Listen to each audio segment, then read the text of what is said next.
you are, let's say, a plumber or a carpenter, you might very easily make a much better salary than somebody who, for example, studied social sciences. Why is Germany becoming top choice, at least for students and top talents? We've already put more people, especially on those kind of visas. But so what does the timeline look for someone who applies? Do I need to learn German? And then I say, well, objective is to get a degree and then go back to your country. Then yes, potentially, why not do it in English?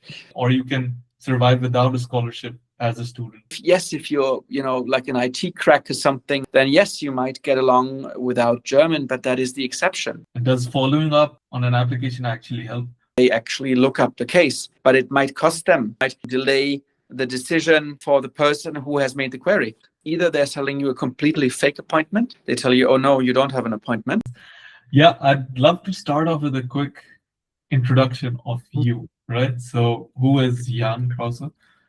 How long have you been working in the Foreign Service? What are you doing in Pakistan? Where else have you been? So if you could just quickly introduce yourself.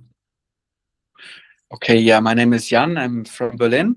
I also grew up in Portugal and France, and I partially also grew up in Bonn in the west of Germany. I went to university, actually partially in France, and then I joined the German Foreign Office in 2016. I was posted in Saudi Arabia, then back in Berlin in protocol, and now I'm the head of culture and communications in the German embassy in Islamabad. And how many languages do you speak then? I speak, you could say 5, and I'm trying to learn Urdu. Urdu tori tori bolta hu. I got your message, Koi Baat. I was impressed. I'm going to ask you about this. But nice. So what do you get a choice in what country you go to? To an extent. So we usually, like when it's our turn to either go abroad or go back to Berlin, but like when it's our turn to go abroad, we normally get a list of the postings that are open, and then we can apply. We have to apply for a certain amount of postings. We can press priorities. So sometimes you get something that you don't have on your list, but usually they give you something that's on your list. And Pakistan was on my list, and I got it, so I was very happy about it. So why was Pakistan on your list? We're going to talk about Pakistan in general, but why was Pakistan on your list? I have a very good friend who was here from 2000 to 2005, and he just always, he was in Saudi with me, and he was always talking about what great an experience it was. And so I thought, and my wife also thought, well, let's experience it ourselves. In general, I feel like if you talk with any Pakistani, Germany has the best image compared to so many other countries, especially with the way that Germany has bounced back economically, the quality of German products. So I think that's always, as growing up, I've heard great things about Germany and Pakistan. But how is that perspective in Germany? How does the common Germans hear about Pakistan? Is there a lot of exposure about Pakistan? I mean, it is the 5th, 6th largest country in the world. Yes, well, I think that there is a lot of so Pakistan is a very important country with 250 million of people, and I think our government knows that, our economy knows that, a lot of people know that. But at the same time, it is true that sometimes it is a country that is underrepresented in our media, and sometimes overrepresented for the wrong reasons. That being said, a lot of Pakistanis, when I talk to them, they tell me, oh, you Westerners, you always talk about terrorism in Pakistan and this and that, and Bin Laden and Abbottabad and all of that. And I say, well, it's true that it has a prominent place in the media coverage, because also media, they tend to cover problems more than things that are working well. That's their job, I would say. But if you take, for example, myself, the first times I heard of Pakistan when I was a kid was my mother, who read the book of the late sister Ruth Fau, who was a German nun, and very famous, became an Pakistani citizen, was, I think, the first non-Muslim to get a state funeral in Pakistan. But my mother read her book about her work with leprosy patients. So that was the first time I heard of it. Or when I was, when I was a kid in the 90s, Pakistan was still doing a bit better than they are today in hockey. So I would, watch play in the Olympics. So that were my first associations with Pakistan. So I would say that there's so many different levels of perception that play a role. It is true, and there I agree with you. Germans probably should know more about Pakistan. That I think I can. Yep. I mean, I've also had very interesting cases where I've met Germans and they have the most niche knowledge about Pakistan that I would never expect them to know. For example, when I moved to Munich for my master's, I was looking for a student dorm and I found a Catholic Gemeinde that had a Studentenwohnheim, a student dorm, and I had the interview from the guy who was managing it. And he said, yeah, I was watching a documentary with my daughter about the Indus Valley civilization. And I was not expecting that at all. But then we had a good conversation and I was offered that room. It was 250 euros in the heart of Munich, which is absolutely crazy. You don't find deals like that. But yeah, I feel like in general, yeah, perhaps the Germans could know more about Pakistan. But quite often in terms of education, I feel like Germans are aware of a lot of things and they are open to travel to different countries, get different experiences, right? Well, I think a lot of us are. Look, it all depends on your personality, your background, your education. And I think not everybody needs to be an expert in international relations. That's not necessary for living together in harmony. I think that is not a precondition. But of course, it helps having people who are interested in the other culture. And I've seen the same type of Pakistanis who have incredible knowledge of, German history, philosophy, literature, you name it, who know, who are still researching at the most prestigious scientific institutes, universities. So the same thing exists on the other side, and you are always surprised because you always meet those people when you don't expect them to. So, it's quite amazing. Yeah, like for a personal anecdote, I want to share the experience that now I'm German Pakistani. I have a German passport, I have a Pakistani passport. And I feel pride on both sides, right? So I spent 10 years in Germany, 18 years in Pakistan. At some point, there will be half and half, right? So when I read any scientific book or any philosophical topic, at some point you will find a German citizen who contributed a lot to that field. And I feel pride in that. So I hope Pakistan also develops in that direction and makes good contributions there. But let's come back to topics that are more interesting to the common people in Pakistan and also across the world who want to move to Germany. I'd like to ask the first thing. I moved to Germany in 2016. At that time, Germany was not on a priority list for a lot of people. But since then, since 2016, I think that has changed massively. A lot of people from across the world want to move to Germany, and you could give the common argument that education is free. But I think there's much more to that. So how do you see it? Is there an embassy perspective as well from the foreign services? Has there been a push? Or what is your evaluation? Why is Germany becoming a more top choice, at least for students and top talents? I think it's a mix of things. There are certain cluster effects. So if you have a group of people from certain backgrounds, certain nationality, you go to a country and who have good experiences, then they tend to share that with their countrymen and women who are back home, perhaps their younger siblings, cousins, neighbors, as you are doing quite successfully, if I may say. So that is, something that always helps. The free education certainly also. makes it easier. A lot of times I'm asked for scholarships, and then I say, well, there are scholarships with DAAD, DART, or with the Alexander von Humboldt Foundation, AVH, and others. There are a lot of scholarships, but they're difficult to get. But then I always tell them, well, the good thing is we have something that's like a scholarship. Well, you get the free education. You still have to prove that, you know, you have the means to live in Germany, and of course having approximately 12,000 euros for a year is not easy to manage for everybody. I totally get that, but it's still much cheaper than in other countries. So I think that is a major pull factor. Beyond that, though, I also believe that the quality of life, the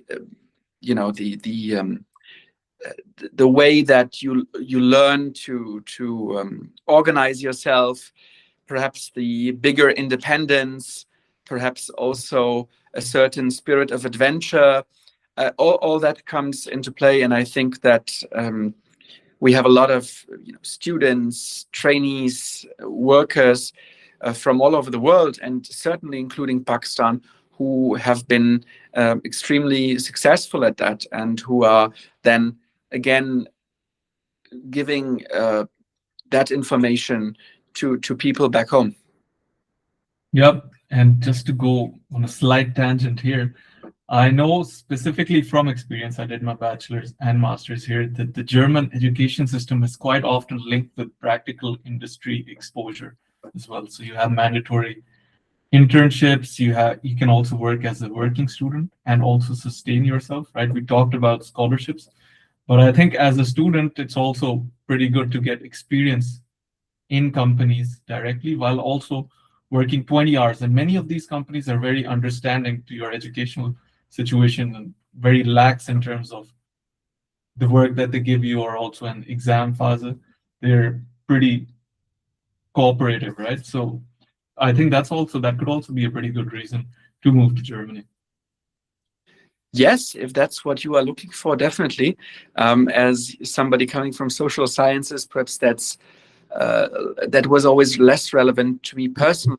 I definitely know that it is part of our success model that you make the student integrate the work, the work life quite early, and you add practical points.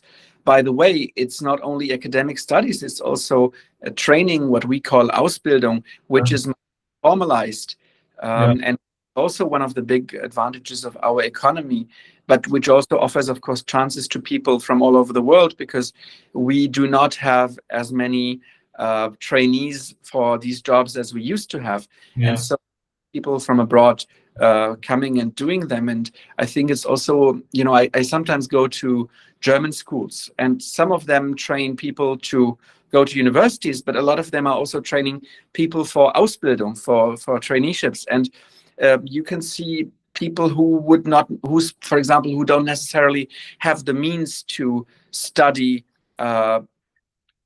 for a bachelor's or a master's in Germany, but who see this training model as a possibility of having a qualification and then having a good work, and then they can still see if they want to continue their education in Germany or not. But they certainly discovered that even non-academic jobs can be valued and are valued. And I think that is something that, as I said, is one of the big advantages we have. You mentioned a scholarship just before we move on. In general, for a lot of Pakistanis, the blocked account is a huge amount for them to source, but they can arrange it. But once they reach Germany, they're hesitant to spend it, which is why they're also looking for scholarships. So do you think you need a scholarship to move to Germany, or you can survive without a scholarship as a student? Well, I think that, of course, I understand that you don't want to touch the blocked account, but on the other hand, it's also there for living. So, but okay, I get the point. But you can also make some money yourself. You are allowed to work. I think it's now up to approximately 500. You are allowed to earn the equivalent of approximately 500 euros per month, which is also already quite substantial. I would say it's even more substantial if you're in a provincial town in Berlin or Hamburg, or might be a bit more difficult, but you can certainly lighten the burden that is on your parents or on whoever, on yourself or on whoever is financing your studies. Yeah, for me personally, because every student can work 20 hours per week, right? So in my working student roles, I was able to earn 1,000 to 1,500 euros per month after taxes and insurances. That was around 1,100, and it can be even more than that. So I think you don't necessarily need a scholarship if you find a good working student position or a student job at universities. So that's something that I just wanted to clarify and get your perspective on. So let's move on. You've spent time in Pakistan and in other countries. So how do you compare major cultural differences in Pakistan with those other countries as well, but mainly then Germany as well? What makes Pakistan unique, and how is Pakistan or South Asia in general different than Germany? So I think that for me, it was less of a culture shock than it might be for other Europeans, for the simple reason that I'm a bit of an Arabist, and I've been to the Middle East since I was 20. So there are, I think, for me, a high amount of traffic or buzzing roads or crowded alleys are, or also other cultural aspects are much less, are not as new as they would be for somebody, let's say, who has always lived in Germany or in other European countries. But of course, there still are differences that I notice in everyday life. And I think that, for example, we Germans, we tend sometimes to be quite direct. We do not think of ourselves as unpolite, but we can easily be perceived as being unpolite in a country like Pakistan. And on the other hand, the politeness of Pakistanis sometimes gets on the nerves of Germans because they're not used to it. So that every time when you, for example, a Pakistani writes a letter, he feels that he has to be super polite and use a lot of formulas and flowery sentences. And then, you as a German, sometimes you think, okay, get to the point, and then, somebody who is actually wants something from you, but is, trying to annoy you, but being polite, will send you a gentle reminder, soft reminder. And it will always, and at some point you think, okay, why don't you just get to the point? Because, I want to help you, but if you tell me shortly, then I can help you within 5 minutes instead of listening to you for, a long time before you get to your point. And we sometimes then tend to be perceived as rude because we want to get cut to the chase and forget to that we are in a different culture where politeness or a certain form of politeness is perhaps valued more. Yeah.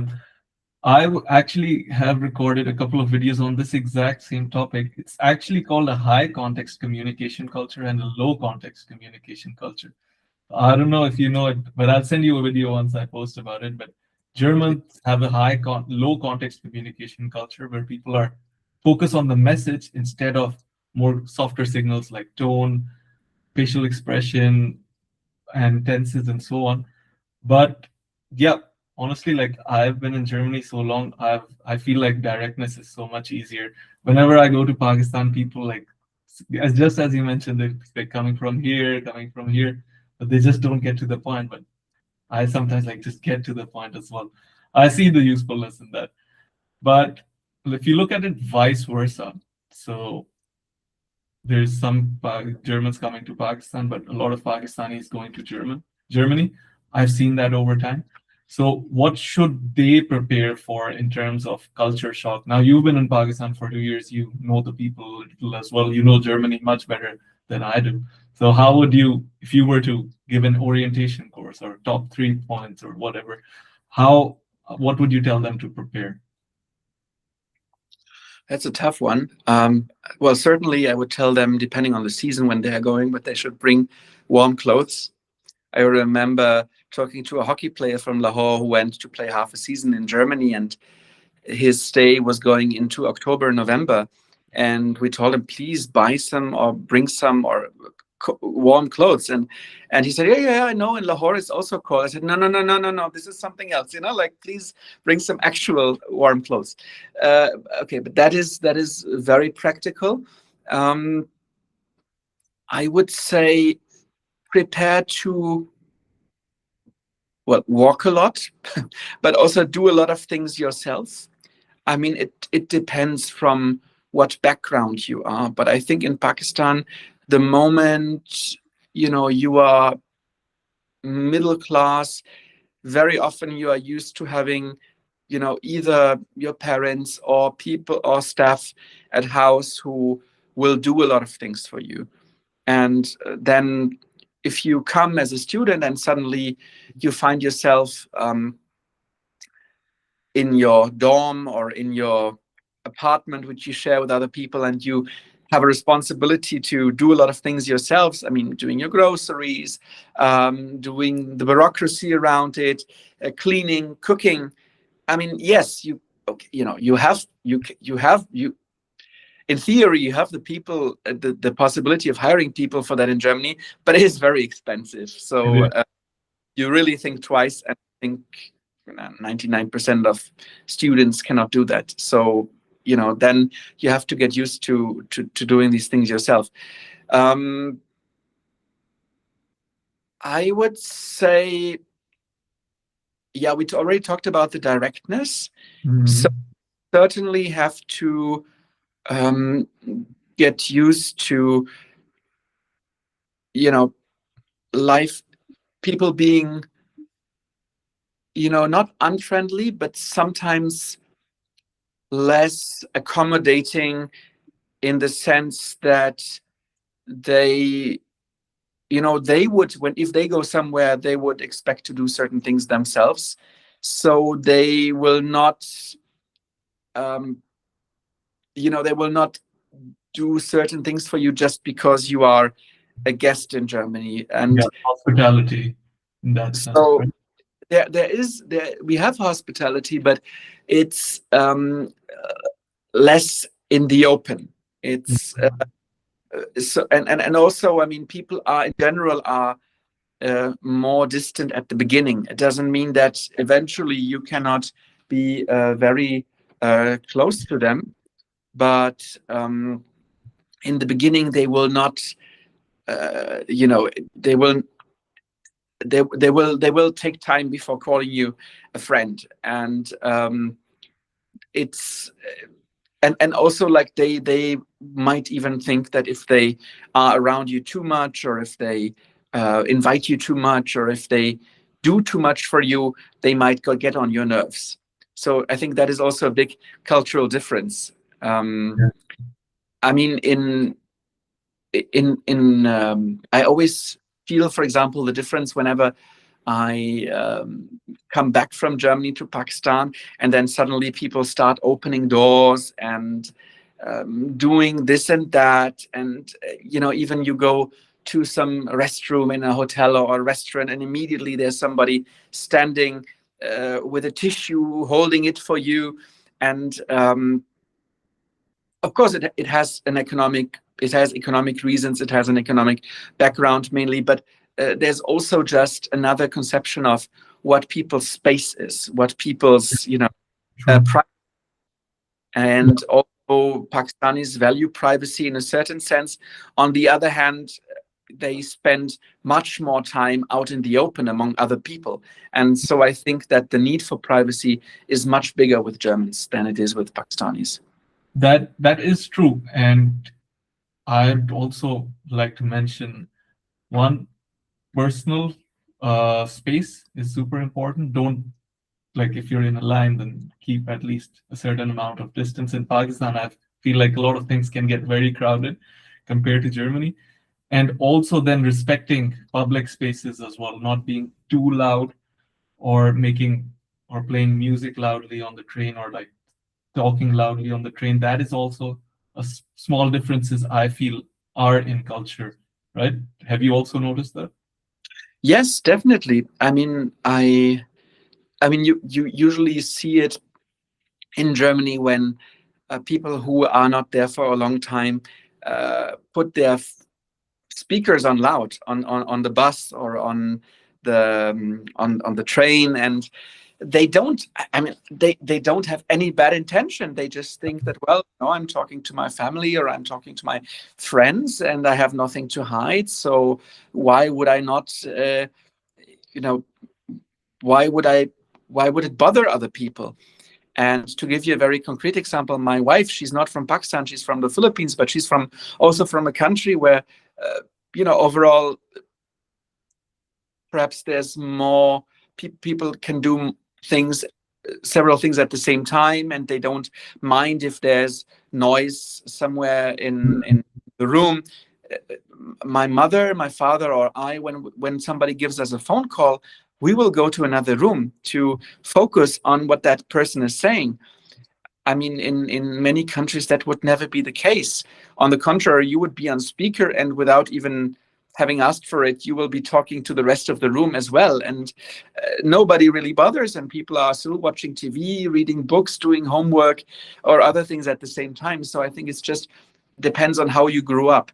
And of course, then if those two cultures meet, it can easily lead to clashes, because one thinks that the other is rude, and the other thinks that the other is completely overreacting. Yeah. And then, I would say it depends a bit where you are and on the context, but it requires some intercultural competence, if I may say. Yeah, for sure. And it's interesting because in Pakistan, for example, you mentioned people are very nice. They're also very hospitable, and that's very explicit. But in Germany, if you consider it, this is also hospitality or consideration for others, right? That is a public space. So the responsibility for keeping it clean, everybody takes accountability for that. Respect for rules so that it doesn't create a bad impression for kids, for other people. No one walks across a red traffic light, even if there's no cars, and also just not making noise because of respect for the other person's mental health or peace, right? So that is something very different from Pakistan, right? It's more passive, but it definitely exists, consideration for others. Yes, that's true. But but on the other hand, of course, people who come from cultures where they are more surrounded by noise, when they first come to Germany, sometimes I've heard people saying, "Oh, it's so quiet, it's so sad." That's what my mother says every time I'm on a video call. So it really depends upon where you grew up. But then, yes, of course, if you go to Germany, if you want to live in Germany, then you have to adapt, and you have to be aware of that. You have to be aware that you better use your headphones. You better, if you want to have I do phone calls on the train, but perhaps if it's crowded, you try to go to a corner with less people. It depends on so many factors. True. You mentioned in Germany, people have to do a lot of stuff themselves. And that also applies to university or studying in Germany. So I can testify to that, but I want to hear what you think, right? So many international students have exposure through media or experiences from people studying in the US, where they have very residential, huge campuses with dorms on campus, or the UK. But Germany is very different in that regards. I can elaborate on this, but I want to hear it from you. So what are the main differences between studying in Germany and also then in other countries that are more mainstream in that sense? Well, I mean, that would, of course, suppose that the English-speaking world is the mainstream. But jokes set aside, I think that, yes, our system is less tutoring. So you have more responsibility from the beginning of your studies. I mean, both when it comes to your accommodation, your everyday life, but also, of course, how you organize your studies. I think it is, there's less control on who is attending classes, who is not. So I remember that once I went to a university in Pakistan. I will not name the university, but the students asked me, "Oh, how is it in Germany? Is attendance for the big classes in the auditorium, for lectures in auditorium, is it mandatory?" And I think the professors and the assistant professors, they really wanted me to say yes. They really said, "Okay, I'm sorry that they're asking these questions, but it's really important." And I said, "Well, but I cannot say that, because in my country it's not compulsory. If you miss the classes, then in the end, either you're good enough to get the content from someone else who attended, or from somewhere, and then you still pass the classes. And if if you are not good enough, then that's your problem at some point." And so you have a lot of freedom, but of course the freedom can also turn against you if you. Accountability remains with you. The system does not hold you accountable until at the very end, right? Yes, and I think it is. It is. I mean, it is a culture shock, even for Germans, even for other Europeans. If we, leave school where we have a lot of control, we have to attend class. Our parents are making sure we are doing our homework, we are studying, and all of these things. And then suddenly you are in another city and you're on your own. So that's also a lot of responsibility, even for us. But of course, if you come from the Pakistani school and university system, then it's even more of a shock.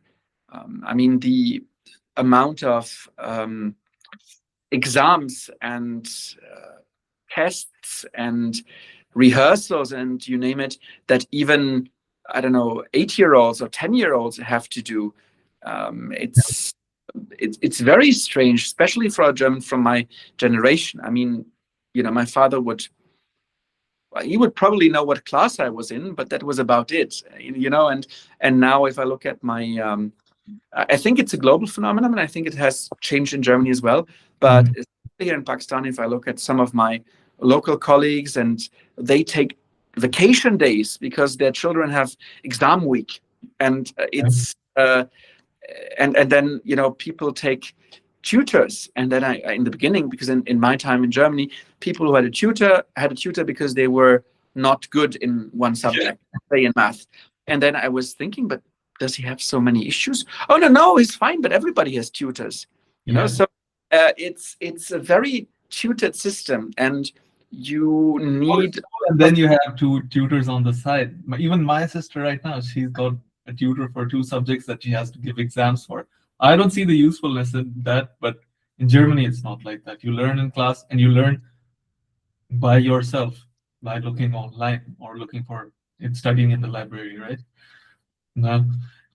And then that's a good point, because no one will check your attendance. No one will see if you are understanding something. You will have an exam at the end of the semester.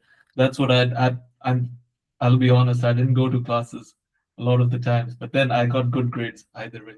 But I had good friends who would share their notes with me, right? So it's very hands-on, that you have to do things yourself.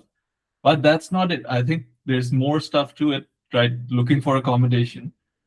Quite often the Studentenwerk, the student association, will not have enough rooms, right? So international students primarily, also have to look for accommodation themselves, right? Do you have any tips for that? Does the embassy have any guidance, or is there any resources students can look for from your perspective?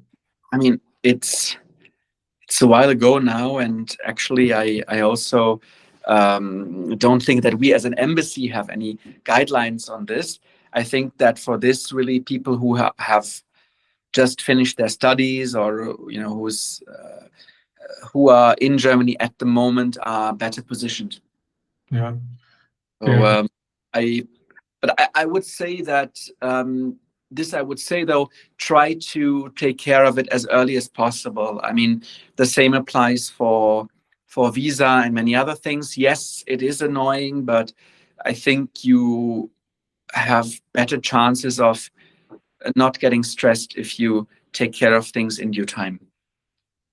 Yeah. All right. So that was theme one that I also shared with you. Germany in general, the relationships with Pakistan. Let's talk a little bit about policy.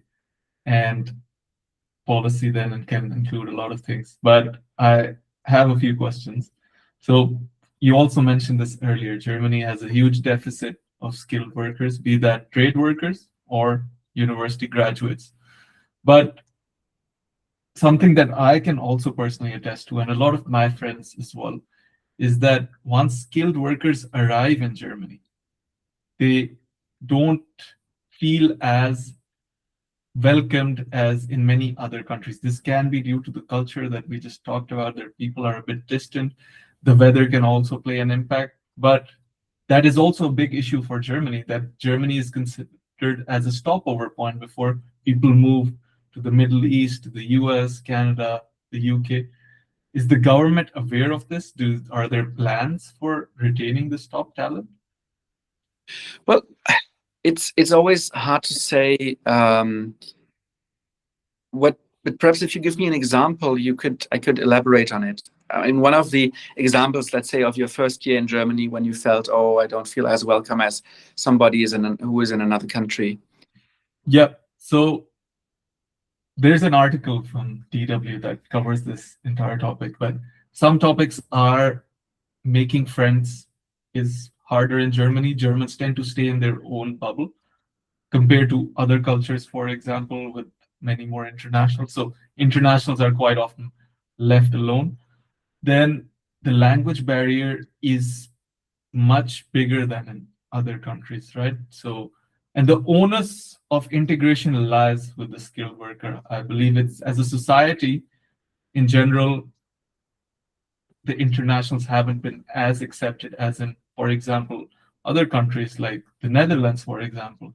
They have specific policies to integrate expats with lower taxes. People are much more comfortable speaking in English. But I personally feel there's a slight difference here compared to the UAE, for example. Also, people speak Arabic, the locals speak Arabic, but there's a huge international population. But people still feel welcome and they stay there for a long time. But people get frustrated in Germany a bit. And yeah, is the government aware of this, or is there policies specifically to retain talent? Then is again my question. No, I think we are aware that no integration is always linked to well, there are challenges to integration in our country as in other places. Okay, perhaps because you gave a few examples, so I would first say about there are the countries where, yes, you are welcome because it's very international there, but where also it is very clear that you will never be a citizen, and that even if you stay there for 30 years, the day you lose your job, well, you are supposed to leave within a few weeks or months. So I would say that is, first of all, a very different concept to our concept, where you become a citizen and where you automatically, but where eventually you can become a citizen, where you can build up something, where you can really bring your family, and I think it's a different thing. But two things. The one thing is that even for a German who moves to another city in Germany, it is not easy. I mean, if you we tend to stick with the people we grew up with. So even if you are a German from another city coming, it's not easy. It will take time. The other thing is what you mentioned is the language. One thing that I always tell students and others here in Pakistan is that German is not only a national language, it's also the official language. I mean, you sign a lease, it's in German. You go to court, it's in German. You go to the doctor, it's in German. It's you go to school, it's in German. So I think that, of course, countries that are bigger also perhaps are sometimes less flexible on that. But all of that is not to say that there are not things that we can do better. I think that it's very hard for a government to do things. I mean, we have the language classes, we have all sorts of measures, but it's certainly important that you line that out, and I'm certain that things can be done. I think the social change also is I feel like I mean, for Germans of my generation, especially if they grew up in middle-sized or big cities, having friends who are of foreign descent is the norm, not the exception. And I don't know how you see it, but I feel that perhaps also those who themselves or whose parents or grandparents came to Germany as foreigners might also sometimes help in building bridges, because they know both realities and both lifestyles, and can perhaps also be translators in that regard. I mean, translators in a figurative sense. Yeah, if I would to also make an observation is, I moved to Germany in 2016. Not many internationals, not many resources in English. People also not willing to speak in English as much. But since then, to 2026 today, I feel like so many more resources in English, so many more opportunities to connect with Germans and also the locals, especially as the younger generation is more visible, much more accommodating than as was in the past. People are much more comfortable. Perhaps it's the rise of social media. But I think, yeah, as you said, it's a social change. I think it'll take time, especially as more and more internationals come to Germany. Germany has a deficit of skilled workers. More people will come. They will bring their own perspective, and things will change. So I guess this is then hopefully a temporary problem that resolves itself over time, but hopefully also with state support. Okay, then if I moved to Germany, so I moved to Germany because I had a full scholarship and everything was covered. But if someone else were to ask you, why should I move to Germany compared to other countries like the Canada, UK, not Dubai, I won't say, but perhaps the US, what would you say are like top reasons to actually go to Germany as a bright talent? Well, I think that you have we don't always have the highest salaries, but at the same time we have a high degree of I mean, the salaries are still quite high, and at the same time we have a high degree in healthcare, in social security. So when you are sick, you don't have to be afraid of losing your job. You don't have to be afraid of not being able to pay for your medical bills. There's also a lot of security on our streets. There is quite a healthy air. There's, even in big cities, have parks, have nature. You can we just have a very high quality of living, and I would say that is one of our big advantages. I mean, I have never had plans to emigrate as per se, so I kind of never went into making a comparison, but all I can say is that what we have is I think very valuable, and I think most people who come to us at some point realize what they have in the German lifestyle.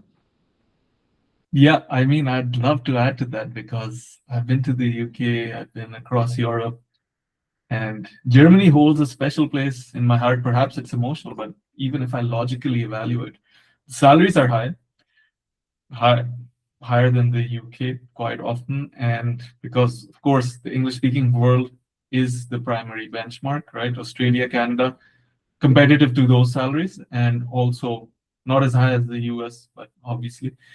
Perhaps salaries are higher in Switzerland, Scandinavia, but in Germany, you earn a good wage. Everybody is able to have a good life. Mostly, of course, inflation and all of these issues exist, but in general, you can build a good life with a strong social support system.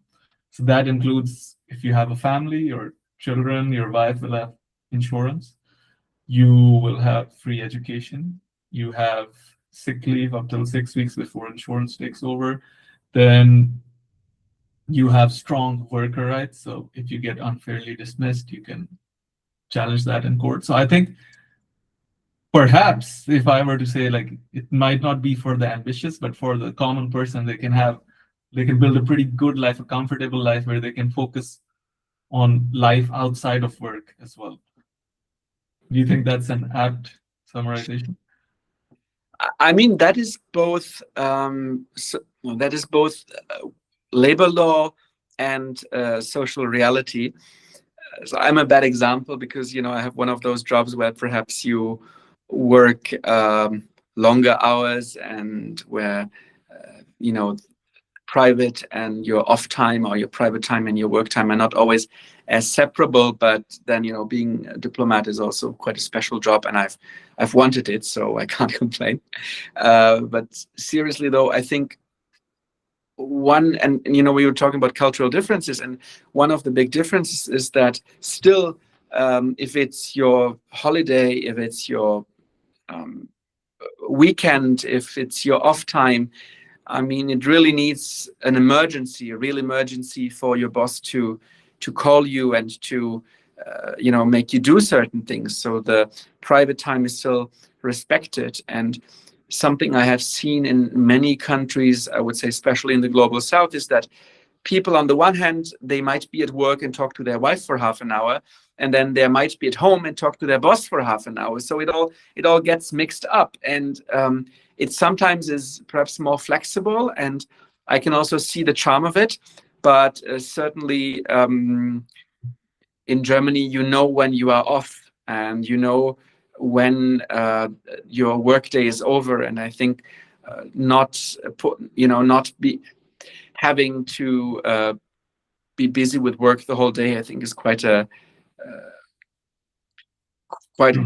of a strong quality of life. Yeah, true. Okay, let's reposition.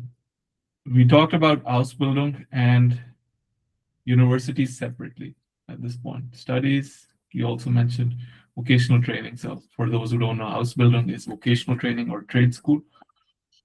Germany needs both, right? So how would you compare the two in terms of immigration policy? What is Germany more in need of, and how are we facilitating that? And what do they need more? And what is, like, for someone who wants to move to Germany, what should they be looking for? We need both, and both are treated quite similarly in the immigration process. Both for a study visa and for a skilled work visa, you first need either a university or a job, and then you need to provide a lot of documents. You upload them, so there is a consular services portal that we have, and where you upload everything. It's quite new. We've started it, I think, a year or a bit more than a year ago. But you upload everything, and then they pre-check it. And once it's pre-checked, then you can send you an email, and then you can book an appointment. And usually within a few weeks, you have the appointment. So it's quite a similar system. And we really need all of it. I mean, we need academic students and academically trained workers, but we also need other skilled workers, and because they are just as important for our economy. When I go to universities here and people ask me, well, what's the German success model when it comes to the economy? I say, well, when you think of, let's say, our car industry, you always think of engineers, designers, but this is just as much based on having highly skilled workers who are proud to get up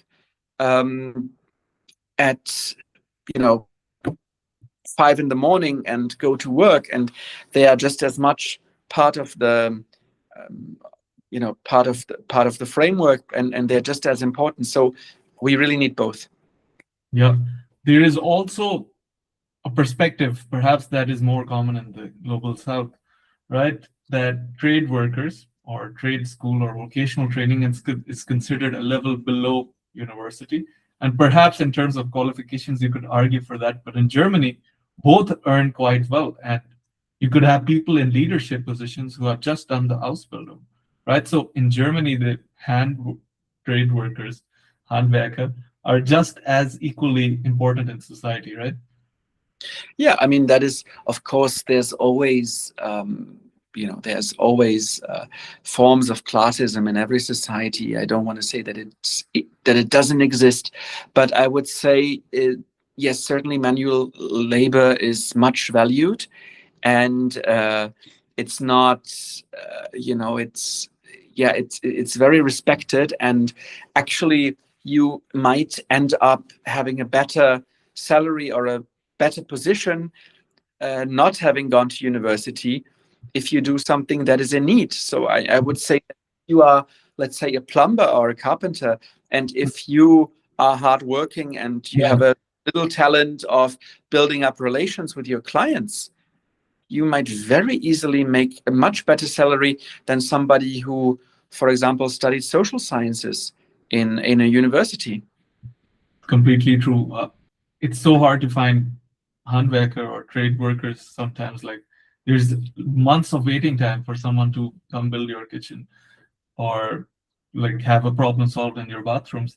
But that's not all what Ausbildung is, right? So there's IT specialists that you can also do. So bakeries, or these are one side of things, but there's also AI related Ausbildungs, IT related Ausbildungs, technical Ausbildungs to work on the factory floor, right? For high tech industries or high precision requirement industries. Yes. I mean, it's so many different fields that we need people for. We have so many specialized companies, so many global leaders, also hidden leaders, and they all need trainees, they all need staff. And that is why I said it's just as important as academic staff. Yeah. All right. So both are very important, but universities are primarily, you can find good English level programs, but not so often in Ausbildung. Ausbildung, you work with people who just speak German quite often. They can't speak English, but usually German is a big prerequisite. I think it's B1 or B2. And in Ausbildung, you can usually go to a trade school, or you could get a contract with a company and attend trade school at the same time. That is a separate technicality. Let's not go there. If we talk about policy, people need to learn German, but quite often there is no straight path to learn German, or there's like a lot of people who say they can teach German, but people are still concerned, where should they learn German? Is there a recommendation from your end? Or how would someone go about learning German if they want to do an Ausbildung or a bachelor in Germany that requires German? Well, in the end, you can learn German in your high school, you can learn it at university, you can learn it so many different centers. Of course, there is a standard at the moment. There is only the tests by the Goethe Institute in Pakistan, but if you manage to get a certificate from TELC or the Austrian certificate, the OSD, somewhere that is just as good for us. That's speaking from an embassy perspective. Now, when it comes to the German that you need for your particular position, for your particular vocational training or studies, it's difficult to find the perfect school, especially when you are back home. But I feel that there is already a lot of specialization. I mean, even among German schools in Pakistan, there's a lot of different specializations. Some cater more to people who are going for vocational training. Other perhaps cater more to people who are going for university. So it's I think you already have quite a big offer. And then, of course, when you come to Germany, then you will also find all sorts of things. I don't think it's a magic recipe. Certainly, it requires a lot of hard work. Sometimes a tear or two. It can be frustrating. And having also learned foreign languages, I can tell you, a lot of times it's just very difficult, especially in the beginning. But I think it's definitely worth it because you will need it everywhere. And that's what I always say. When people say, oh, I want to go to Germany, let's say for my bachelor, for my master's, for my doctorate, for this and that traineeship or research, do I need to learn German? And then I say, well, if your objective is to go to Germany, get a degree, and then go back to your country or move on to another country, then yes, potentially, why not do it in English? But if your goal is to stay in Germany and work there, then, I mean, even if you are you plan on working in a more academic field, but I still feel that over 90% of companies will require you to know German. I mean, if you're, like an IT crack or something, and you're in some company in Berlin or Frankfurt and they have offers, then yes, you might get along without German, but that is the exception. So I don't know if you agree with that, but I would say that in most cases you will still need it for your everyday life. I completely agree, because even if you take a parallel to Pakistan, you can get by completely with English. You can get by completely in English in Germany as well. It might not be the most pleasant experience, but you build normal relationships on the street with someone, the kiosk right next to you, or your local supermarket, whatever, if you talk with them in German, right? It's just that people-to-people bonding, your colleagues, whatever. You need to speak some level of German. You don't need to be fluent at it. Like, you have people who live all their lives in the country, but they speak the language in a broken form, but it's fine. You just need to communicate what you're thinking. But Jan, if you were to say, let's look at Ausbildung more closely, because a lot of people have interest in that and they reach out to me as well. So, for example, Pflege, people who have experience in nursing and they want to move to Germany, or IT as well, right? So what is the method that they would follow? Are there institutes in Pakistan that you recommend to go to? Let's start off with that, because I have a follow-up question.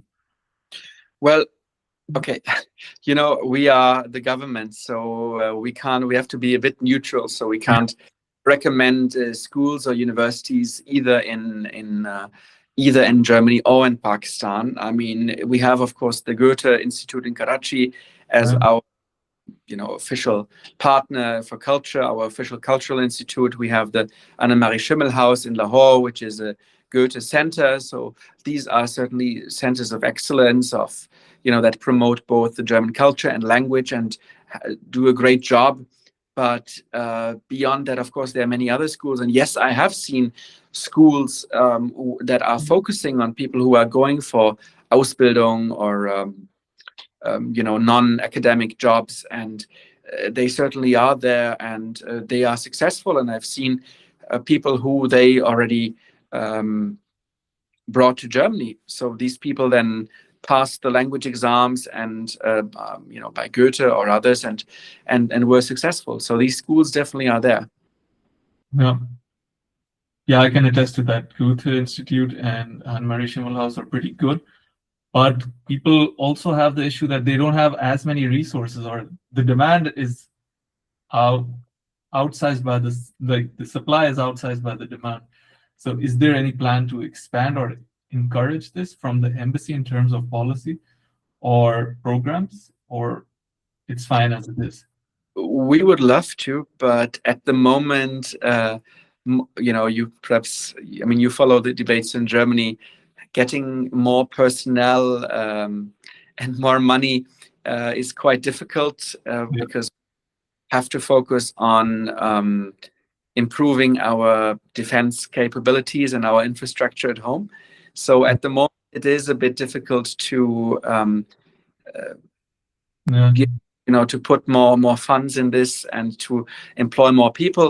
Also, frankly, it's not always easy to find German teachers in Pakistan, because Yeah. very those who have a C1 or C2 level and who are teaching German after a while go to Germany themselves. So, Yeah. I mean, that is, for example, also a challenge that's not money related, but that also plays a role. I'm not saying that it can't be changed, but I think for now we have to work with the amount of people and with the means that we have, and try to make the best of it. Okay, that's. But that doesn't mean that we're not improving certain things. I mean, for example, we've streamlined the visa process. We've streamlined other things. I know that there's a lot of institutes even from Germany who are interested in going to the Pakistani market, offering tests. So all of that is still at the very beginning, but the market is there, and the interest is there as well. All right. So you mentioned that the process at the embassy has been streamlined. So how does the process currently look like for the students and working professionals who want to go on a blue card or a job permit? Do they need all of their applications to be complete to be actually able to apply for a visa? Or how is it looking? It makes it much faster. I mean, because once the dossier is complete, then your file will be pre-cleared, and you can go on to the next stage and book an appointment, and then it's usually only 2 or 3 weeks. Of course, checking all the files takes time, and probably we could use the double amount of staff for that job. So it's we've already put more people, especially on those kind of visas. But still, it is we are a bit a victim of our own success. So advise everybody to you prepare all their documents and submit them really in due time. I know it's not always easy. I know if you are applying for different universities or for different jobs, I know it's a challenge. I know it can be annoying, but starting the process as early as possible is the best advice I can give you. Yeah, I think many people will appreciate transparency. So that's why I want to ask you, if you were to roughly say, once I give my application documents to the embassy, what happens internally? Because if people know the amount of work that goes into it, then perhaps it also makes them more patient. I mean, now I think of our colleagues from the visa section who always blame us for not being around enough and, just hanging around the chancery. Seriously, though, I would say it really depends on so many factors. So, for example, it depends on look, of course, if you have a job, then it's very different kind of things that they need to check than if you're going to university. Also, the question, is it short term? Is it long term? Then it's also a question, when do you apply? If it's the high season, if you apply in the summer, then of course the queue is quite long, and you might have to wait for a bit. And then sometimes we have the unfortunate situations where people want to start their semester and didn't have their appointment yet. It also depends on the quality of your file. So certainly, if you have prepared everything well, you have much better chances of it being processed quickly. But there's no magical recipe, unfortunately. And we, of course, our colleagues on their end are also trying their best to, become more efficient, to streamline the process. But there's only a certain amount of hours a day they have, and so unfortunately, we sometimes still require some of the patience of the applicants. Yeah. So what does the timeline look for someone who applies? And does following up on an application actually help, or does it make no difference? Actually, it doesn't, because we are working on the things. I mean, when it's not like we don't It's work. first come, first serve, right? Exactly, and I think we are working on the files constantly. And if somebody makes a query, let's say, okay, somebody asks and then they actually look up the case, but it might cost them 10 minutes or 15 minutes to look up the case, understand what the query is about, and then reply to that person. And these are 15 minutes that visa officer does not have to perhaps make a decision on a visa case that would otherwise have been decided. And then that might eventually also delay the decision for the person who has made the query. Yeah. And in terms of timelines, so how long does it take to actually process a student visa? Does it make sense to, the earlier you apply, the faster you get? Or is there a fixed time that the embassy aims for, that an application is processed in 6 months? It's not a fixed time. I mean, at the moment, unfortunately, we have, I think, between 5 and 6 months of waiting time for students. Mm-hmm. We are trying to improve that. We are confident that we will improve it to a certain extent, but still, it will still take several months eventually. So you better apply in as early as you can. Yeah, makes sense. Simply because we're talking about the process. So now the Karachi consulate and the Islamabad consulate, they have the same process, right? There's basically they're using the same system, right? Basically, yes, but I would have to tell you something wrong if I gave a more detailed answer, because I'm unfortunately not as aware of their local procedures when it comes. And we also discussed this, that people are paying for appointments, but that simply cannot work, right? So they shouldn't get drawn into these scams, right? No. So, okay, it's actually not it's not happening as often as one would think. But okay, first of all, uploading the files and preparing your dossier is something that everybody can do, especially when we're talking about university students. I mean, if you want to be able to follow university courses, then I think you should be, and you most probably are able to do it yourself. So, it doesn't get any better by having somebody else doing the dossier for you. But I mean, now I shifted to the consultants, but even when it comes to the appointments, so we have two types. If people buy appointments from people who say they can give them faster or better appointments, there's two possibilities. Either they're selling you a completely fake appointment, so it can happen that you are in front of the embassy or in front of the bus taking you to the diplomatic enclave, and they tell you, oh no, you don't have an appointment. That's so you actually fell for a real scam. Or what can sometimes happen is that they book you an appointment, but that you might have been able to book yourself anyway. That is not earlier at all. So they just do what you could have done, and they give you the impression that you get some special treatment when you don't. So one way or the other, it's wasted money. And we talked earlier about lightening the burden on your shoulders, on your parents' shoulders. So that is certainly something you can do and not fall for these people. Yeah.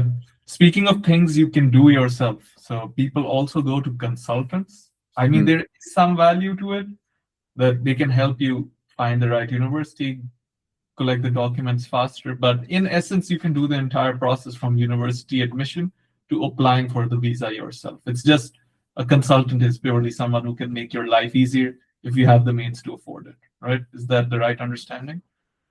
Well, I mean, okay, the choice of a university, I would say that I don't know about this. I mean, it might help if they are well informed, which of course is hard to know before. So I would say that if you are looking for general counseling on universities in Germany, it's always better to ask DART. They also have counseling, both not only on the scholarship, but also for people who are paying for their studies themselves. They might not be able to name an individual university, but they can still give you a lot of guidance that you will find very useful, and that you might have to pay a little bit, but you get value for your money. But beyond that, I think that especially when it comes to the visa process, it is all lined out. Yes, you might have to read a little bit and look into it a little bit, but eventually you can do it yourself. So again, think twice before getting a consultant. I know that a lot of people think that if it doesn't cost money, it can't be good, but it doesn't mean that if you spend money, it's automatically good. And I think that now the process is so streamlined and you find all the information on the website. I would really not spend money for a consultant. Fair. Last question, Jan. This is also purely if you want to take it. I don't know if you have the answer for it, but I think it will help perhaps the visa section. Are there any major mistakes that people make in their application process that they shouldn't for a German visa? Again, I'm not an expert, but I would say that generally be honest. Be honest about the reason why you want to go to Germany. Because if you play tricks, usually they find out. And then you put the whole process in jeopardy. And very often it's people who have legitimate cases, but who believe that, oh, if we do this and that, perhaps it might be faster. And it's not. So I think honesty and have some trust in the system. It might sometimes be slow, but nothing is lost. And eventually you will get a reply.